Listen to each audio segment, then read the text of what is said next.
The emergency council chamber aboard the Galactic Confederation's flagship Harmony's voice had never seen such chaos.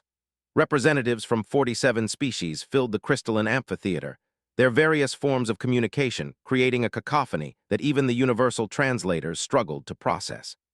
Ambassador Ayler of the Empire slammed his six-armed form against the podium, his bioluminescent patches flashing angry crimson patterns.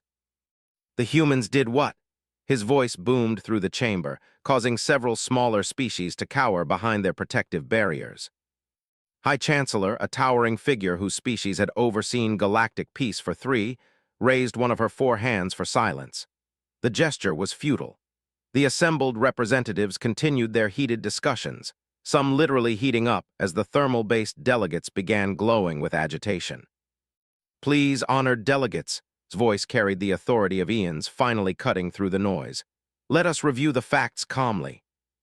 The massive holographic display at the center of the chamber flickered to life, showing a 3-dimensional map of the galaxy. A small, unremarkable yellow star system pulsed with a gentle blue light near the outer rim of the Orion's spiral arm. To most species, it looked utterly insignificant. "Sol system," announced, her tone heavy with something that might have been regret.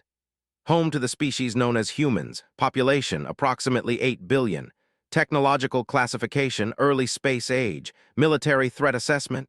She paused, her tentacle-like appendages twitching with what her species displayed as nervous energy. "Previously classified as minimal." A collective murmur rippled through the assembly. The word "previously" hung in the air like a toxic cloud. The hegemony launched what they termed a routine subjugation mission to the Sol system 17 standard cycles ago, continued, her voice growing quieter. "According to their initial reports, it should have been concluded within 3 planetary rotations. The humans possessed primitive kinetic weapons, basic nuclear technology, and had barely achieved sustainable spaceflight within their own system." Ambassador Al of the Aquatic Coalition bubbled nervously in his environmental suit. "And now, what is the current status of the fleet?" The holographic display shifted, showing what remained of the once mighty armada.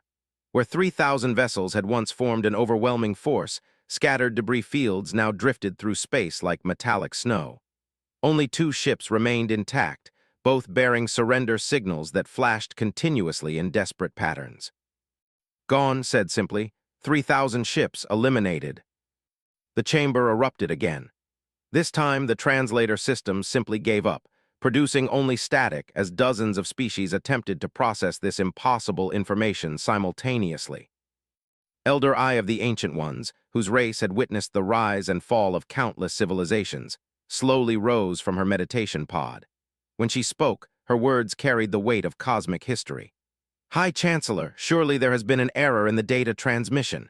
No pre-space civilization could possibly—" "No error," interrupted, something she had never done to an elder of the Ancient Ones. "The surviving vessels transmitted detailed battle logs before requesting immediate asylum. The recordings have been through quantum authentication protocols." She gestured to her aide, a nervous whose fur was standing on end. The creature's 6 hands danced across a control interface, and suddenly the chamber filled with the sound of space combat. The audio logs from the fleet played through the speakers, and every delegate fell silent. "This is Admiral On of the First Fleet," the recording began, the Admiral's voice tight with confidence. "Beginning planetary bombardment of the Third World. Resistance appears limited to primitive projectile weapons and basic energy shielding. Expected pacification time, 2 planetary rotations." The recording jumped forward in time, and the same voice returned, though now it carried a note of confusion. "Day 3. The humans have adapted. Their weapons are somehow more effective than our scans indicated. They've managed to disable 6 of our frigates using some sort of improvised antimatter device, requesting additional support vessels." Another time jump. "Day 7. We've lost contact with our advanced scouts. The humans have somehow reverse-engineered our shield frequencies and are targeting our power cores with surgical precision. How is this possible? They've barely discovered faster-than-light travel." The delegates listened with growing horror as the reports continued. Day 12. Human vessels appearing seemingly from nowhere, using tactics no civilized species had ever conceived. Day 18. Entire battle groups vanishing without distress signals. Day 23. reports of human soldiers somehow boarding ships despite their superior technology. The final recording made several delegates physically recoil. Admiral On's voice was barely recognizable, strained with exhaustion and something that sounded suspiciously like fear. "This is Admiral On. What remains of the First Fleet is retreating. We don't understand how they did it. The humans don't just fight back, they learn. They adapt. They take our weapons and somehow make them better. They've turned our own technology against us in ways our greatest scientists never imagined possible." A pause filled with the sound of explosions and screaming. "They don't fight like any species we've ever encountered. They don't follow established combat protocols. They fight like they're insane. No, not insane, like they're desperate. Like their very existence depends on every single battle, and somehow that makes them unstoppable." The recording ended with the sound of hull breaches and emergency klaxons before cutting to static. The chamber remained silent for long moments. Finally, Ambassador Ayler spoke, his earlier bluster replaced by something approaching reverence. "The hegemony has conquered 17 systems. Their military might is second only to the Empire itself. How does a pre-space species accomplish what we are hearing?" High Chancellor activated another display, this one showing historical records. "That, honored delegates, is precisely what we must discuss. Because according to our archives, this is not the first time humanity has demonstrated such capabilities." The display showed a timeline stretching back nearly 50,000 standard years. Small markers appeared at regular intervals, each accompanied by brief text summaries. Incident 47,234 years ago, the Empire attempted to establish mining operations in the Sol system. Result, total fleet loss, attributed to unusual gravitational anomalies. Incident 31,156 years ago, the Hive Collective sent scout drones to catalog the system's resources. Result, all drones destroyed by primitive projectile weapons that somehow penetrated advanced shielding. Incident 18,967 years ago, the Crystal Syndicate attempted diplomatic contact. Result, first contact team vanished. Recovery mission found their ship's crew modified. The survivors spoke of humans before suffering complete mental breakdown. The timeline continued, showing dozens of similar incidents. Each time a different spacefaring civilization encountered the humans. Each time the result was the same: failure, often accompanied by total destruction of the investigating force. Elder Ai's ancient voice whispered through the chamber, "The rule." Every delegate turned toward her. The Ancient Ones possessed the longest historical records in the galaxy, spanning back to the earliest days of interstellar civilization. "There is a rule," she continued, her voice gaining strength, "passed down through our archives from the very first Galactic Council. Do not disturb the humans." We thought it was mythology, a cautionary tale about the dangers of contacting primitive species. High Chancellor nodded gravely. "It appears our ancestors were more literal than we realized." Ambassador Al bubbled frantically in his suit. "But why? What makes this one species so dangerous? They're biologically unremarkable. Their technology is primitive. Their planet is average in every measurable way." "That," said a new voice from the chamber's entrance, "is exactly the wrong question to ask." Every delegate turned to see a figure none of them recognized. Tall by galactic standards, bipedal, with pale skin and dark hair. It wore simple clothes that seemed to be made from plant fibers, and its technology appeared limited to basic communication devices. Despite its unremarkable appearance, something about its presence made the most powerful beings in the galaxy take a collective step backward. "I am Dr. Sarah," the figure said, its voice carrying easily through the chamber without any apparent amplification technology. "I represent the United Earth Defense Council, and I'm here to discuss the terms of the hegemony's surrender." The silence that followed was so complete that several delegates checked their life support systems, thinking they had malfunctioned. High Chancellor was the first to find her voice. How did you get aboard this vessel? Our security systems are the most advanced in the galaxy. Our shields are impenetrable." Doctor smiled, and somehow that expression was more terrifying than the most fearsome war cry any species had ever produced. "Chancellor, with respect, you really don't understand what you're dealing with. Your security systems are indeed impressive. They're very good at keeping out anyone who plays by the established rules." She took a step forward, and 47 different species' fight-or-flight reflexes activated simultaneously. But humans have never been very good at following rules we didn't make ourselves. Ambassador Ayler's bioluminescent patches were now flashing in rapid, panicked patterns. "The fleet! What did you do to them?" "We defended ourselves," Doctor replied simply. "When someone comes to your home with the stated intention of enslaving or destroying your people, you tend to get creative about stopping them." "But how?" the question came from Elder Eye. "Your species hasn't even achieved faster-than-light travel, the possessed technology that surpasses most galactic civilizations." Doctor's smile widened slightly. "Elder, you're operating under a fundamental misunderstanding. You assume that advanced technology automatically equals superior capability. You believe that following established patterns of warfare guarantees victory. You think that because something has always been done a certain way, that's the only way it can be done." She gestured around the chamber. "Every species here has achieved by following the same basic principles. You developed in similar ways, faced similar challenges, and came up with similar solutions. Your conflicts follow predictable patterns because you all think in fundamentally similar ways." "And humans don't," said not quite a question. "Humans don't do anything the way we're supposed to," Doctor confirmed. "We achieved flight by strapping wings to our backs and throwing ourselves off cliffs. We reached space by sitting on top of controlled explosions. We split the atom not through careful mathematical progression, but because we were trying to build bigger bombs." She moved to the holographic display, and somehow, impossibly, the advanced Confederation technology responded to her commands. The display shifted to show Earth, and the delegates could see something that made their various forms of blood run cold. The planet's surface showed signs of massive industrial development, but not the kind any of them recognized. Instead of the orderly, efficient structures that characterized advanced civilizations, Earth's surface was covered with what appeared to be organized chaos. Vast complexes that served no identifiable purpose, structures that basic engineering principles, and everywhere signs of construction that seemed to follow no pattern any galactic architect could understand.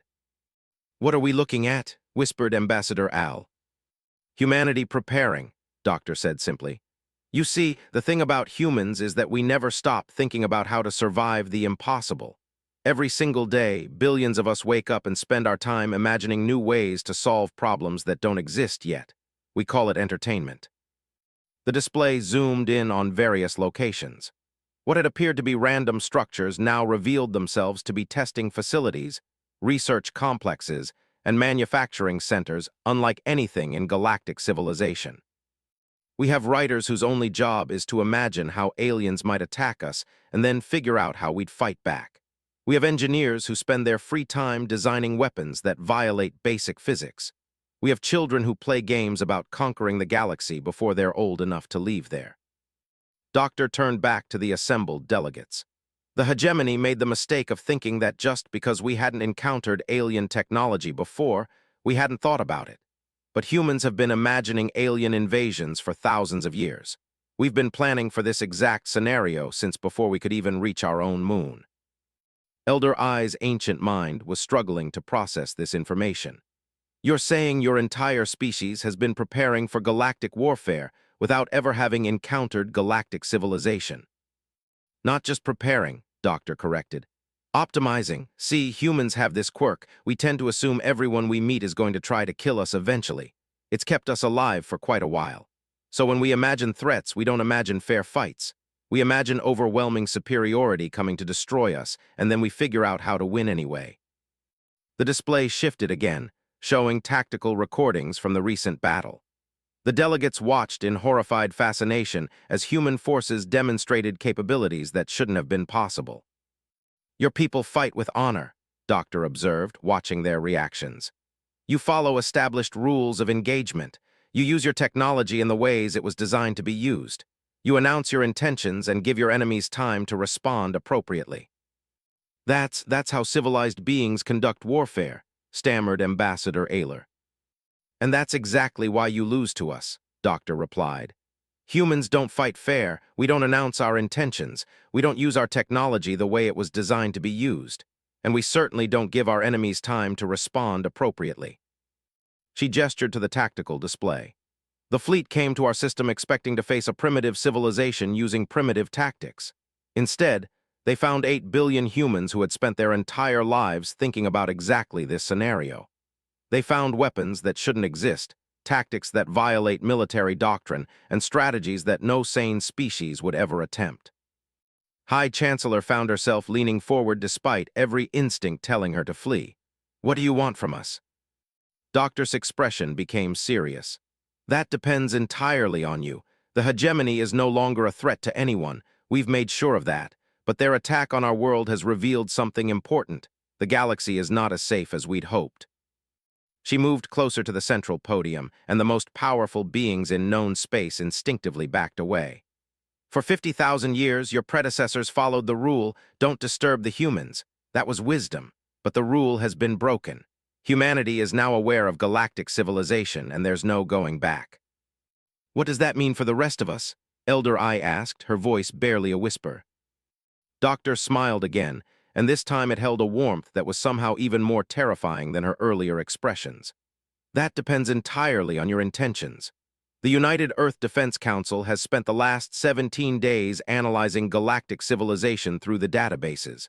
We've learned about your histories, your cultures, your technologies, and your politics." She paused, letting that sink in.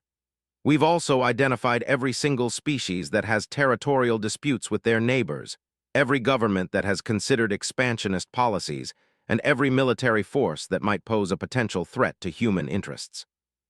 The chamber erupted in panicked discussions, as dozens of species realized that their most secret military intelligence was somehow in human hands. "But," Doctor continued, raising her voice just enough to cut through the chaos, "we've also identified species that value peace, civilizations that have spent avoiding conflict, and governments that genuinely seek the betterment of all sentient life." She gestured broadly to the assembled delegates. "Most of you fall into that second category, which is why I'm here to make you an offer rather than a threat." High Chancellor managed to find her voice. "What kind of offer?" "Partnership," Doctor said simply. "Humanity has no interest in conquering the galaxy. We have one planet and it suits us fine. But we also have no intention of being conquered by anyone else. Ever." The display shifted to show a new image. Earth, but not as it appeared now. This Earth was surrounded by massive orbital installations, connected to other worlds through what appeared to be instantaneous transportation networks, and defended by weapons that seemed to bend the laws of physics. "This is what Earth will look like in 10 standard years," Doctor explained. "With or without galactic cooperation. Humans are very good at rapid development when properly motivated. The attack has provided all the motivation we need." She turned back to the delegates. "But we'd prefer to build this future with partners rather than in isolation. Humanity has technologies and perspectives that could benefit galactic civilization immensely, and in return, we could learn much from species that have achieved stable interstellar societies." Ambassador Al bubbled nervously. "And if we refuse this partnership?" Doctor's expression didn't change, but somehow the temperature in the chamber seemed to drop. "Then humanity will continue to develop on its own. We'll establish our own territories, create our own alliances, and defend ourselves against any threats we encounter, which, based on galactic history, seems likely to be most of you eventually." The implications of that statement hit the delegates like a physical blow. A species that had destroyed the hegemony in less than a month, developing unchecked for years or decades, with no galactic oversight or restraint. Elder I spoke into the horrified silence. "The rule exists for a reason. Our ancestors knew something we had forgotten." "Your ancestors were wise," Doctor agreed. "They understood that some sleeping giants are best left undisturbed, but the giant is awake now, and we all need to decide what comes next." High Chancellor looked around the chamber at the assembled representatives of galactic civilization. Some appeared terrified. Others seemed calculating, already considering how to use this new reality to their advantage. A few looked almost hopeful, perhaps seeing opportunities for genuine cooperation. "Doctor," said formally, "the Galactic Confederation will need time to consider your proposal. This is not a decision that can be made lightly." "Of course," Doctor replied. "You have 72 standard hours. After that, humanity begins phase 2 of our development plan with or without galactic input."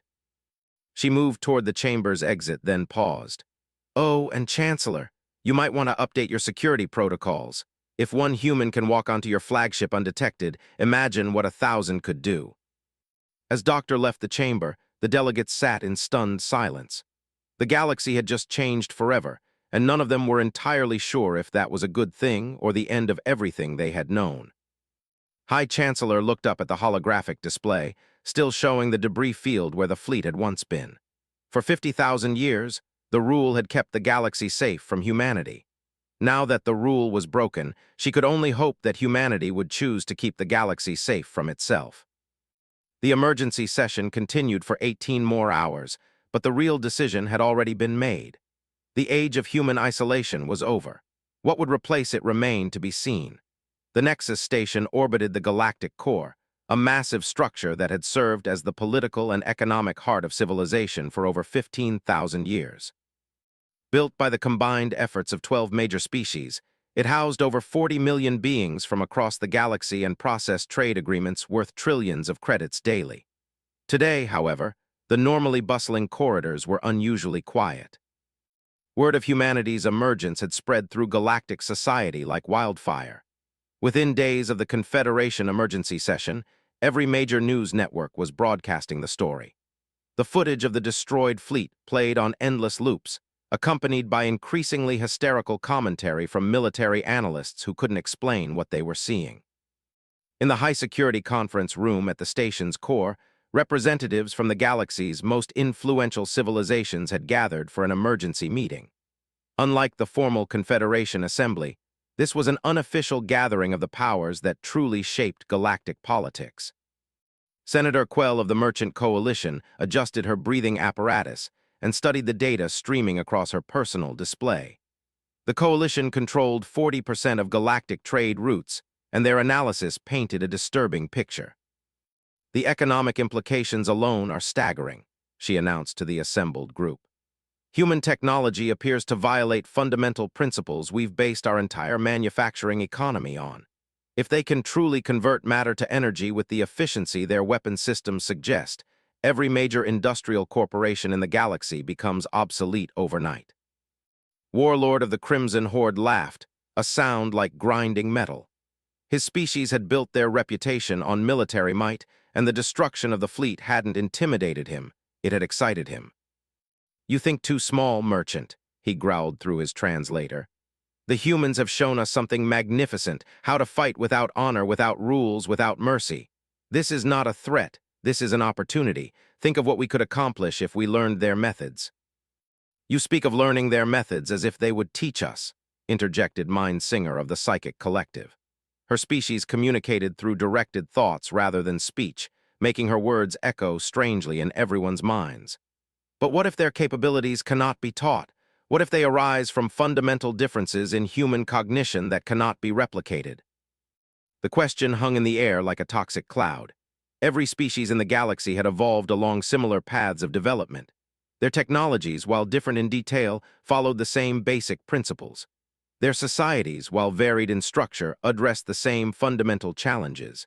Their military doctrines, despite cultural differences, operated under the same logical frameworks. "That's impossible," stated Professor of the Academies. "Intelligence follows universal patterns. What one species can conceive, another can understand and replicate. It's a fundamental law of cognitive development." "Is it?" His mental voice carried undertones of doubt that made several delegates uncomfortable. "The collective has attempted to probe human mental patterns through the survivors' memories. What we found troubles us." She gestured to the holographic display at the center of the room. Instead of showing tactical data or economic projections, it displayed what appeared to be an abstract representation of thought patterns, swirling, chaotic structures that seemed to shift and change even as they watched. "This is how most sapient minds appear when examined psychically," explained. The display showed orderly, symmetrical patterns that pulsed with regular rhythms.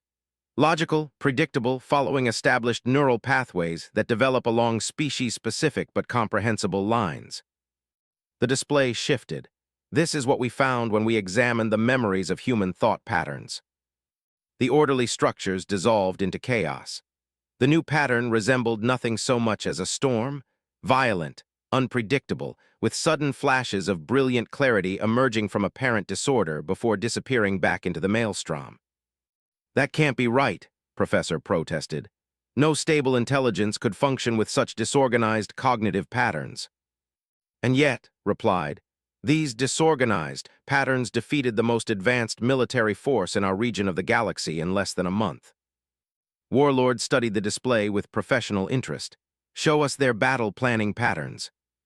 Hesitated. "Are you certain the psychological impact can be disturbing?"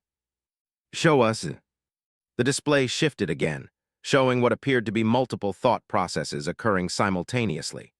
But instead of the sequential, logical progression that characterized normal strategic thinking, the human patterns showed dozens of parallel scenarios playing out at once, each one exploring increasingly extreme possibilities.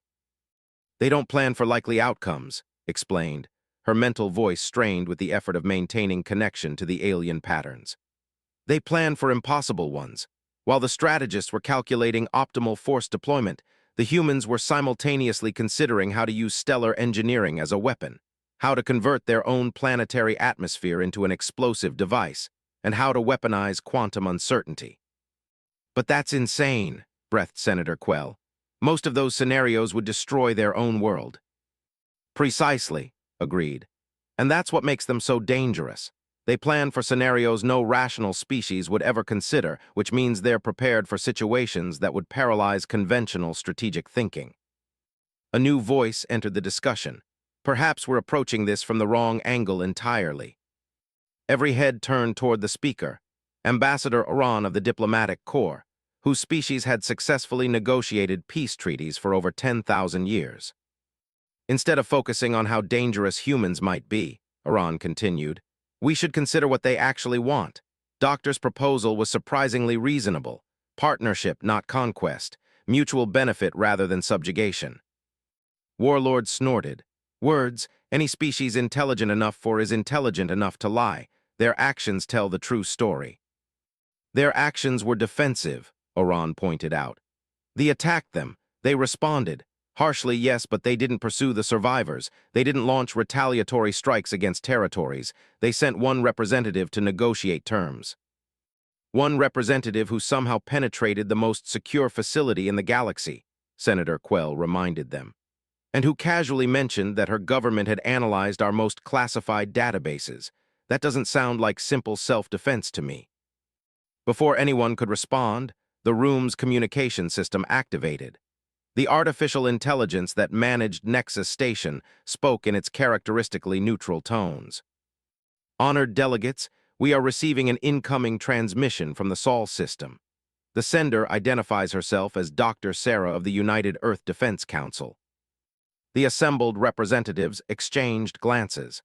None of them had provided humanity with communication frequencies for this facility. "How did they obtain our security codes?" Professor demanded.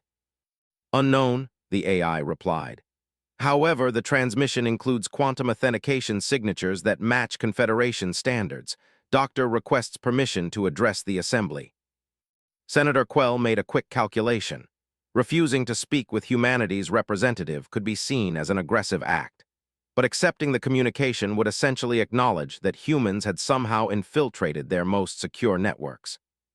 "Accept the transmission," Warlord decided, "but maintain full security protocols." The holographic display shifted to show Doctor's image. She appeared to be standing in what looked like a simple office, with no obvious signs of advanced technology. Behind her, through a large window, Earth was visible, but it looked different than it had in previous recordings. "Honored representatives," Doctor began, "I hope I'm not interrupting anything important." "Doctor," Ambassador Oran replied carefully, "we weren't expecting to hear from you so soon. I trust your journey back to Earth was uneventful." Doctor smiled. "Actually, I haven't left Nexus Station yet. I'm speaking to you from Observation Deck 17, Level 94. The view of the Galactic Core is quite impressive from here." The silence that followed was so complete that several delegates checked their life support systems. "That's impossible," Senator Quell finally managed. "Nexus Station's security protocols are very impressive," Doctor agreed. but they're designed to detect known forms of infiltration using recognized technologies. Humans have a tendency to approach problems from directions no one expects. Warlord activated his personal combat systems, a reflex that had kept him alive through numerous assassination attempts. "How many of your people are aboard this station?" "Just me," Doctor replied, "though I should mention that my government knows exactly where I am and will be monitoring this conversation, for everyone's safety." Mindsinger attempted to scan the station psychically, searching for the distinctive chaotic patterns of human thought. Her mental probe returned confused results. She could sense something in the direction Doctor indicated, but the patterns were somehow muted, as if they were being deliberately obscured. "Your presence here is an act of aggression," Professor declared. "Unauthorized infiltration of neutral territory violates 17 different galactic treaties." "Does it?" Doctor asked mildly. "I was under the impression that Nexus Station was open to all sapient species. Humanity wasn't aware that we needed special permission to visit." "You don't have diplomatic status," Senator Quell protested. "Earth isn't a member of any recognized galactic organization." "An oversight we'd like to correct," Doctor replied. "Which is why I'm here. The United Earth Defense Council would like to apply for membership in the Galactic Confederation." The statement hit the assembled delegates like a physical blow. Membership in the Confederation required meeting specific technological, social, and political criteria. The application process typically took decades and involved extensive evaluation by multiple review committees. "The application process is quite complex," Ambassador Oran said carefully. "There are standards that must be met, evaluations that must be completed." "We've reviewed the requirements," Doctor interrupted. "Earth meets all technological prerequisites. Our social development indices exceed minimum standards. Our political system, while unique, provides adequate representation for our population." She gestured to something outside the camera's view, and suddenly the display filled with data streams. Detailed technical specifications, social analysis reports, and political structure diagrams flooded the screen, all bearing official Confederation formatting and authentication codes. "We've taken the liberty of completing the necessary paperwork," Doctor continued, as the delegates stared at documentation that should have taken months to compile. "Everything has been submitted through proper channels using established protocols." "When?" whispered Senator Quell. "About 30 minutes ago," Doctor replied. "We're hoping for expedited processing given current circumstances." Warlord's combat systems were now fully active, scanning for threats that might not exist. "What circumstances?" Doctor's expression became more serious. "The attack wasn't an isolated incident. We've detected significant military buildups in 17 different systems. Someone is mobilizing for a major conflict, and Earth's emergence has apparently accelerated their timeline." The holographic display shifted to show a three-dimensional map of local space. Red markers appeared at various locations, indicating military concentrations that the assembled intelligence services had somehow missed. "How did you gather this intelligence?" Mindsinger asked, her mental voice tight with strain. "The same way we gathered intelligence about your security systems, your economic networks, and your political structures," Doctor replied. "Humans are very good at finding information that other people prefer to keep hidden." She gestured to the map. "The Empire is positioning strike fleets along 3 fronts. The Hive Collective is awakening military assets that have been dormant for centuries. Even some of the supposedly peaceful trading federations are quietly upgrading their defensive capabilities." "That's classified information," Senator Quell protested. "No single intelligence service has access to that level of data across multiple territories." "Human intelligence services don't work like yours," Doctor explained. "We don't rely on traditional espionage networks or diplomatic channels. We have methods that your security systems weren't designed to detect." Professor leaned forward. "What kind of methods?" Doctor smiled. "The kind that rely on the fact that every computer system ever built has exploitable vulnerabilities, every communication network has transmissions, and every individual has digital footprints that can be analyzed. Humans have been preparing for information warfare since before we achieved." The implications hit the delegates simultaneously. If humanity could penetrate any system, intercept any communication, and analyze any data stream, then no secret in the galaxy was safe. "You're talking about total intelligence dominance," Warlord said, and for the first time since the meeting began, he sounded impressed rather than threatening. "We prefer to think of it as situational awareness," Doctor replied. "When you're surrounded by potential threats, you tend to pay attention to everything." She gestured to the tactical display. "Which brings us to the current situation. The galaxy is mobilizing for war. The destruction of the fleet has convinced several powers that humanity represents either an opportunity to be exploited or a threat to be eliminated. They're building coalitions, planning strategies, and positioning assets for conflicts that could devastate entire regions of space. And you want Confederation membership to protect yourself from these threats?" Ambassador Oran asked. "No," Doctor replied, and her smile took on a predatory quality. "We want Confederation membership to protect the rest of you from what we're going to have to do to defend ourselves."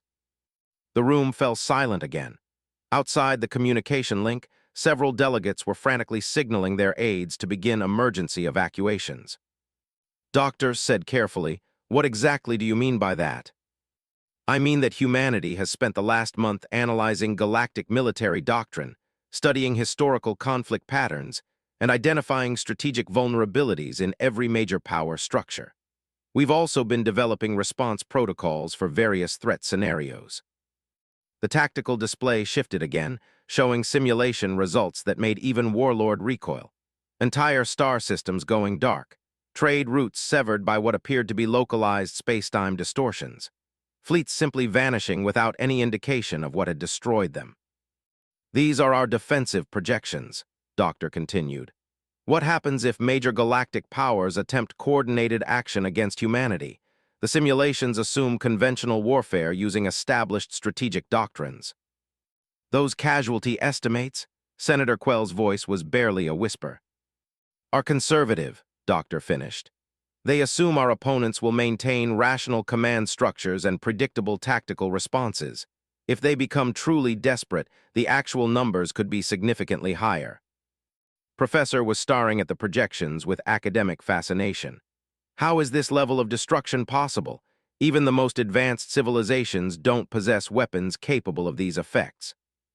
"You're thinking conventionally again," Doctor replied. "You're assuming we'd use weapons, but humans have a different approach to problem solving. When we can't build something, we find something that already exists and repurpose it." The display zoomed in on one of the simulation scenarios, showing what appeared to be a star beginning to destabilize. Stars, for instance, are incredibly powerful energy sources.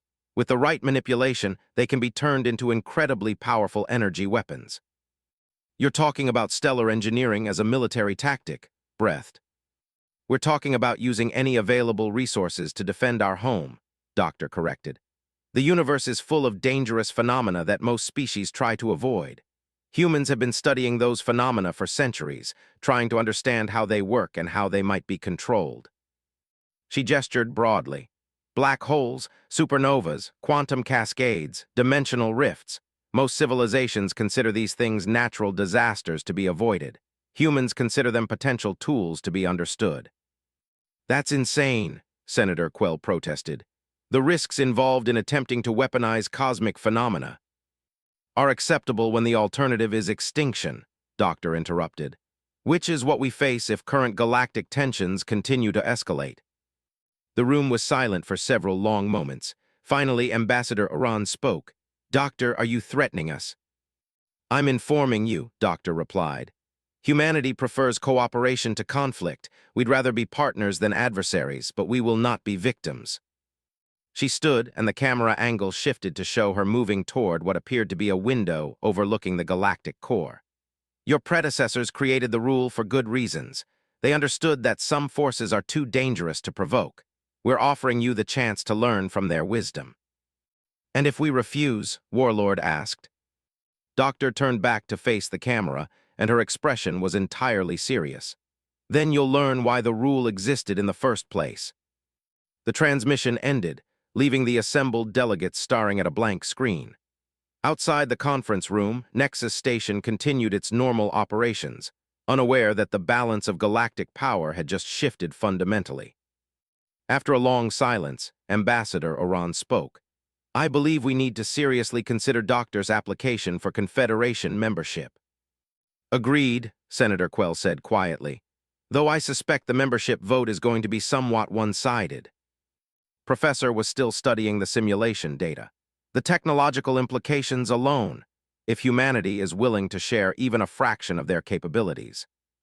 If they're willing, Warlord emphasized, and if we can survive long enough to benefit from them. Mindsinger had been silent throughout the discussion, but now she spoke with unusual urgency. There's something else. While Doctor was speaking, I maintained a psychic connection to monitor the station. She wasn't the only human consciousness I detected. Every delegate turned toward her. What do you mean? I mean there are human thought patterns integrated into Nexus Station's AI systems. Not just observing them, integrated with them. They're not just aboard the station. In some sense, they are the station now. The implications of that statement sent chills through every being in the room.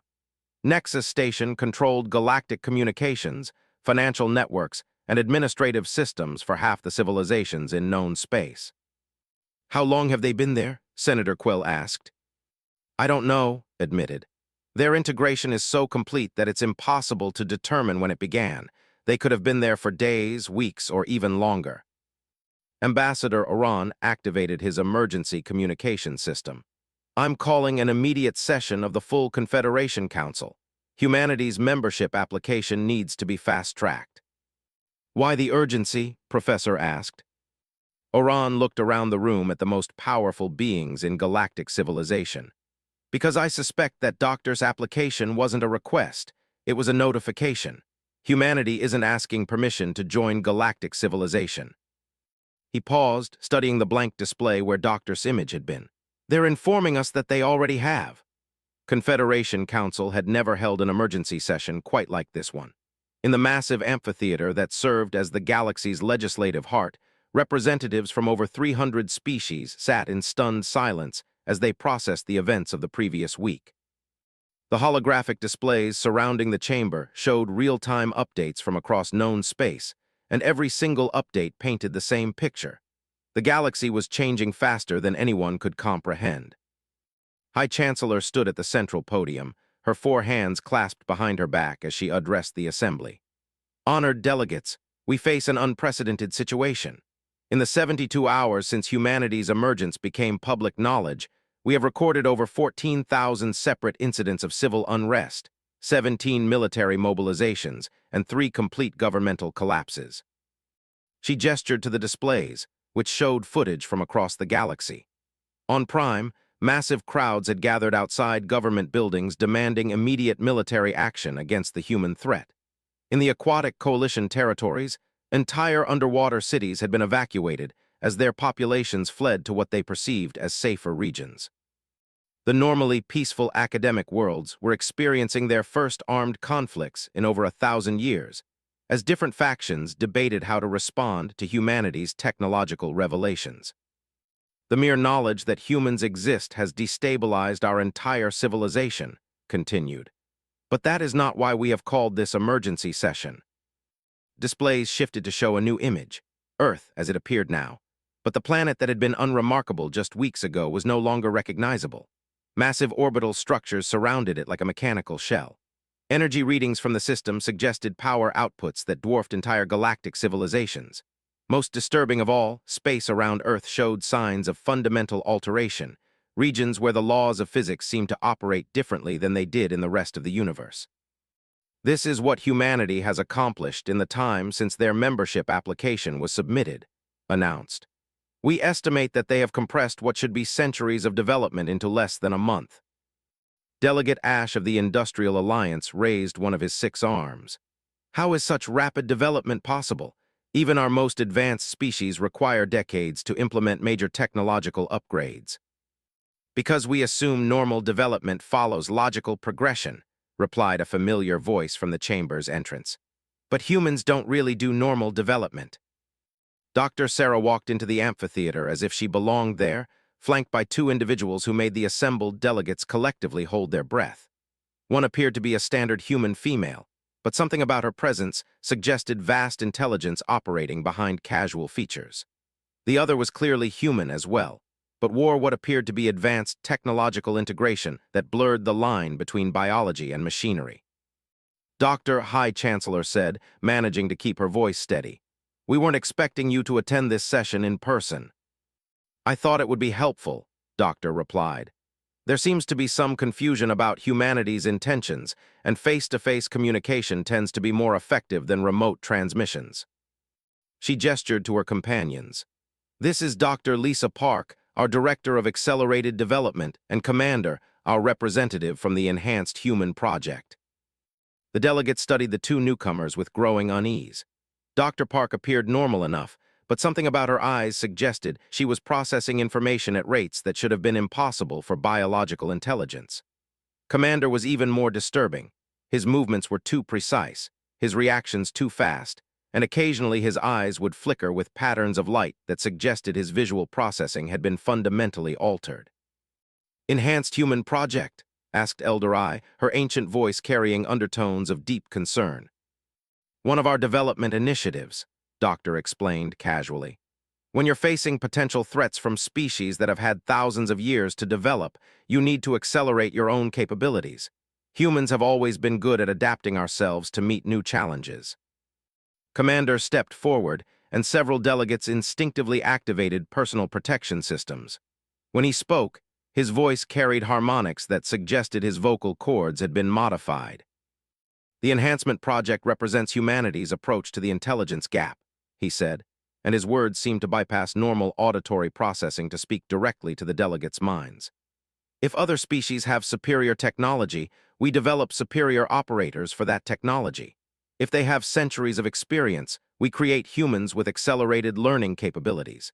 If they have specialized biological advantages, we engineer those advantages into our own population." "You're talking about directed evolution," breathed Professor. "Conscious manipulation of your own species' development. That's theoretical technology even for the most advanced civilizations." Dr. Park smiled, and the expression was somehow more unsettling than anything they had seen from Doctor. "Theoretical for species that approach problems conventionally, but humans have been modifying themselves since before we achieved. We call it medicine, genetic engineering, cybernetic enhancement. We just scaled up the applications." The holographic displays shifted to show new images. Humans working alongside beings that appeared to be humans, but clearly weren't entirely biological.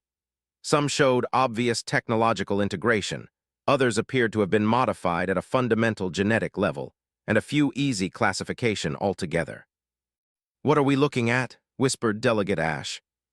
"Humanity's response to the galactic situation," Doctor replied. "When we realized we were dealing with species that had evolutionary advantages we lacked, we decided to address those disadvantages directly." She pointed to different groups in the display. "Enhanced intelligence for dealing with species like the academics. Improved physical capabilities for matching species like the psychic resistance for protection against the collective. Technological integration for competing with cybernetic species." In less than a month, Elder Eye's voice was barely audible. "Humans have been working on enhancement technologies for decades," Commander explained. "We just hadn't had reason to implement them on a large scale. The galactic situation provided the necessary motivation." High Chancellor found her voice. "How many of your people have these enhancements?" "About 12% of the population so far," Dr. Park replied, as if discussing weather patterns. "We're aiming for 30% within the next 6 months, though voluntary participation rates suggest we'll exceed that target." The chamber erupted in panicked discussions as 300 species attempted to process the implications simultaneously. An entire civilization modifying itself in real time, creating new subspecies designed to match or exceed the capabilities of every other known form of life. "This is madness," declared General of the Military Council. "You're talking about fundamental alterations to your species' base nature. The psychological trauma alone should make such changes impossible." "Should make them impossible for species that evolved along normal lines," Doctor corrected. "But humans have always been a bit unusual in our approach to change. We're remarkably adaptable, both individually and collectively." She gestured to Commander. "Would you mind demonstrating some of your enhanced capabilities?" What happened next, the understanding of every delegate present. Commander seemed to simply step sideways and vanished. Not teleported, vanished, as if he had moved in a direction that didn't exist. A moment later, he reappeared behind the High Chancellor's podium, having somehow crossed a distance of over 100 meters without being detected by any of the chamber's sophisticated sensor systems. Enhanced spatial manipulation capabilities, he explained, as if folding space-time was a trivial accomplishment. Useful for tactical situations. How? Professor's voice was strained with the effort of trying to understand what he had witnessed. Humans have been studying quantum mechanics for centuries, Dr. Park replied. Once you understand that space and time are more flexible than most species assume, developing practical applications becomes an engineering problem rather than a theoretical one. She gestured casually, and the air around her hand began to distort in ways that made several delegates feel nauseous. Matter and energy are convertible. Space and time are manipulable. Consciousness and technology are integrable. These aren't mystical concepts. They're just advanced applications of principles that most species consider too dangerous to explore. Too dangerous, echoed Delegate of the Cautious Collective, because such technologies could destroy entire civilizations if misused. Could, Doctor agreed, but probably won't if they're developed by beings who understand the risks. Humans have a lot of experience with dangerous technologies. We've been living with weapons capable of destroying our own planet for centuries without actually using them. That's not exactly reassuring, muttered someone from the back of the chamber. Doctor turned toward the voice. It should be. It means we understand restraint. We know the difference between having the capability to destroy something and actually choosing to destroy it. High Chancellor regained control of the session. Doctor, the Confederation has reviewed humanity's membership application. Given the unique circumstances, we're prepared to offer immediate provisional status. That's generous, Doctor replied, but unnecessary. We've decided to decline Confederation membership. The silence that followed was so complete that the chamber's environmental systems became audible. You're declining, Elder I managed. The Confederation is a remarkable achievement, Doctor explained. 300 species working together for mutual benefit, but it's also inherently limited by the need to accommodate the lowest common denominator. Decisions require consensus among groups with fundamentally different capabilities and perspectives. She gestured around the chamber. Humanity operates too quickly for that kind of decision-making process. By the time the Confederation finishes debating whether to approve a new trade route, we've already established 17 different transportation networks using technologies you haven't discovered yet. Commander stepped forward again, and this time his presence seemed to affect the chamber's gravity field. Several delegates found themselves feeling slightly lighter. We're here to propose a different kind of relationship, he said. Not membership, but partnership. The Confederation continues to govern galactic civilization according to its established principles. Humanity operates independently, but in coordination with Confederation interests. What kind of coordination? General asked suspiciously. Dr. Park activated a small device, and suddenly the chamber's holographic systems displayed information that shouldn't have been accessible to external sources.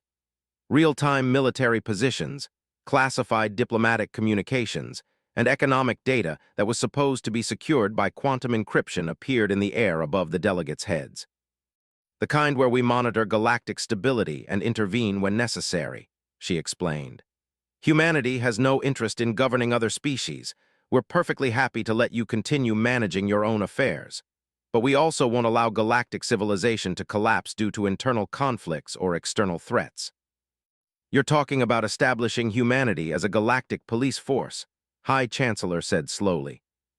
We're talking about establishing humanity as a galactic immune system, Doctor corrected. Police forces arrest criminals after crimes have been committed.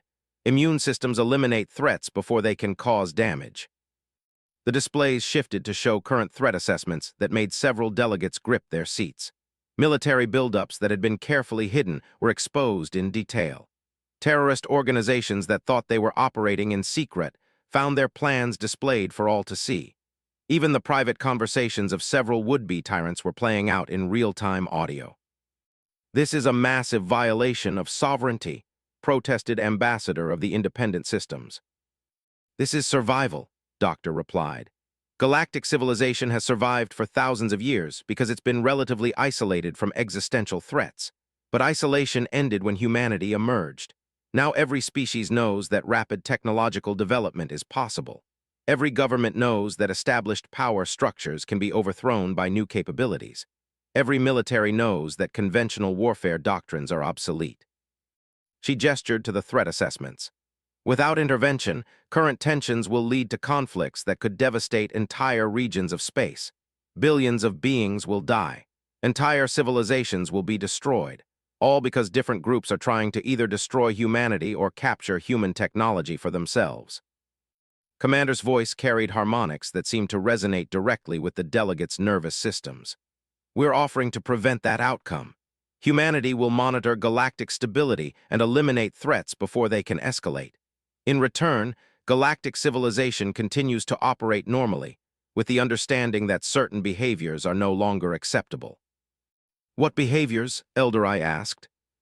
Dr. Park smiled, and this time the expression carried genuine warmth rather than predatory calculation.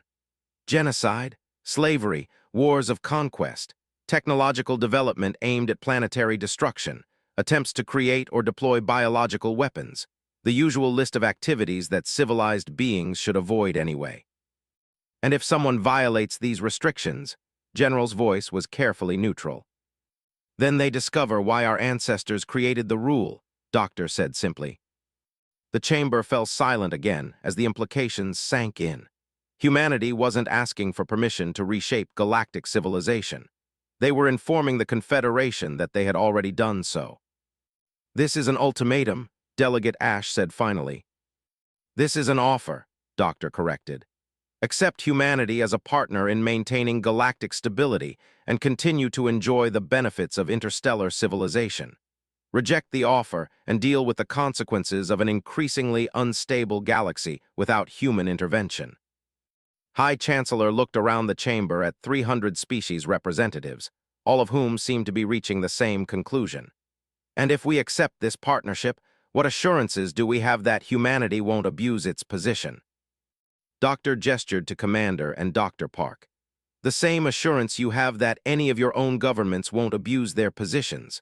Our word, our interests, and our understanding that our survival depends on galactic stability. She paused, studying the assembled delegates.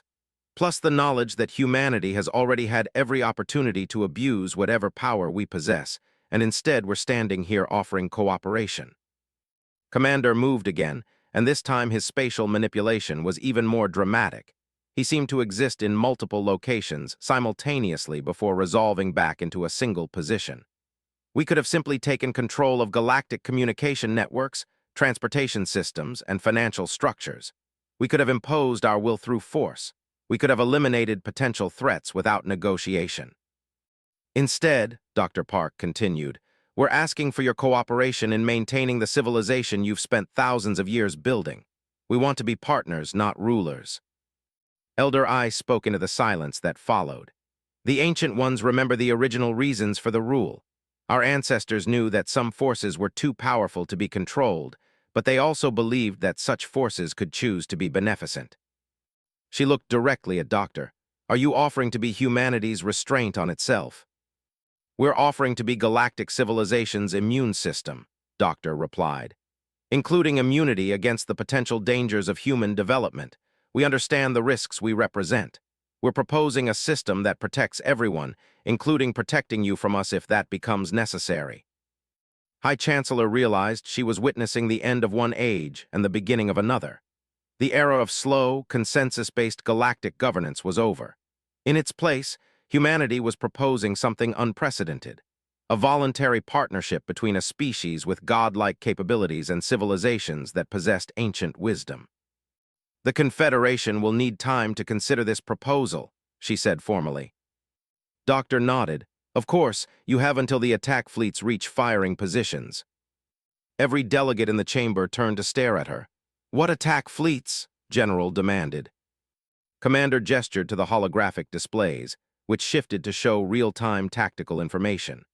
The ones that launched approximately 6 hours ago, targeting 17 different star systems including Earth. They're using stealth technology that your sensors can't detect, but human monitoring systems identified them during launch. The displays showed massive battle groups moving through space on intercept courses with some of the galaxy's most important worlds. The scope of the coordinated assault was staggering, clearly planned for months, and designed to either capture human technology or eliminate the human threat entirely. "This is impossible," breathed High Chancellor. "The Empire signed non-aggression treaties with most of these systems.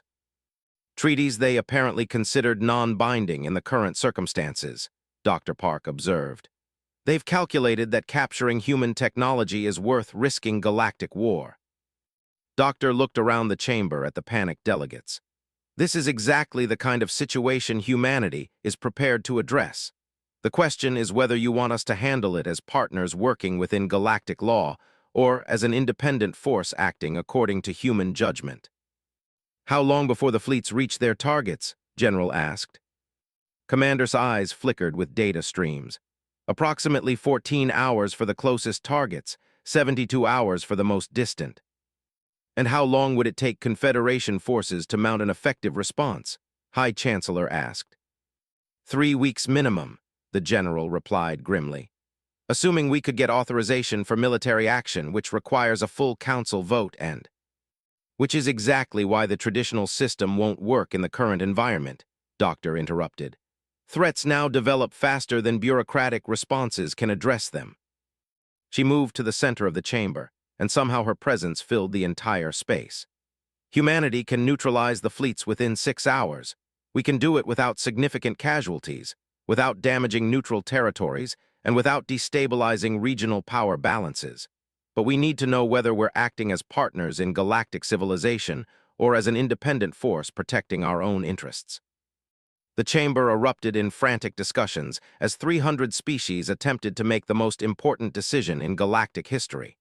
Through it all, Doctor stood calmly in the center, waiting for an answer that would determine whether humanity became the galaxy's protector or its new ruler. Elder I finally spoke for all of them. "Doctor, if we accept this partnership, what happens to species that oppose human involvement in galactic affairs?" Doctor's smile was gentle, but her eyes were ancient with a wisdom that seemed impossible for her apparent age. "Elder, humanity learned long ago that forced cooperation is indistinguishable from tyranny. Any species that prefers independence to partnership is free to choose that path. And if they attack human interests, then they discover the difference between partnership and opposition," Commander replied, his enhanced voice carrying harmonics that made the chamber itself seem to resonate. High Chancellor looked around at the assembled representatives of galactic civilization. In their faces, she saw the recognition that they were no longer the dominant force in their own galaxy. But she also saw hope that humanity's offer of partnership was genuine, and that the age of human ascendancy might be beneficial rather than catastrophic. "The Confederation accepts humanity's offer of partnership," she announced. "May the cosmos witness this agreement and judge us all by its outcomes." Doctor nodded formally. "Then let's go save some civilizations." As the 3 humans prepared to leave the chamber, Dr. Park turned back to address the delegates one final time. "For what it's worth, you've made the right choice. Humanity remembers its friends." They departed as they had arrived, simply walking away, leaving 300 species to contemplate the new reality of galactic civilization.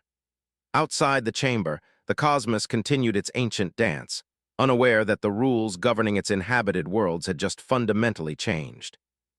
The age of humanity had begun,